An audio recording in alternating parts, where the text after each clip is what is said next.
ভারতীয় সিনেমার সব কোটির রেকর্ড ভাঙতে চলেছে এই সিনেমা। পুষ্পা 2 রিলিজ হবার আগেই একের পর এক বাজিমাত করতে চলেছে। এই সিনেমার বাজেট বাড়তে বাড়তে এখন 500 কোটিতে এসে পৌঁছেছে।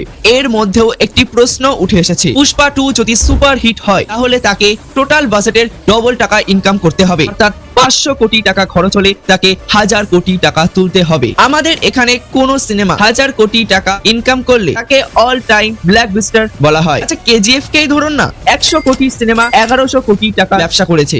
আর আপনি শুনলে অবাক হয়ে যাবেন, পুষ্পা 2 সিনেমাটি রিলিজের আগেই প্রায় 900 কোটি টাকা ব্যবসা করে নিয়েছে ডিজিটাল রাইটস এবং ওটিটি এর এগ্রিমেন্ট দিয়ে। এছাড়া আরো বড় মাস্টার স্কোপ কি জানেন? সিনেমাটি 6ই ডিসেম্বর রিলিজ হওয়ার আগের দিন অর্থাৎ 5th ডিসেম্বর এর প্রিমিয়ার শো রিলিজ হচ্ছে। অনুমান করা হচ্ছে সেই দিনকেই টিকিট বিক্রি করে প্রায় 300 কোটি টাকার মতো তোলা হবে। আর এই সিনেমার টিমের আসল টার্গেট অন্তত 2000 কোটি টাকার ব্যবসা করা।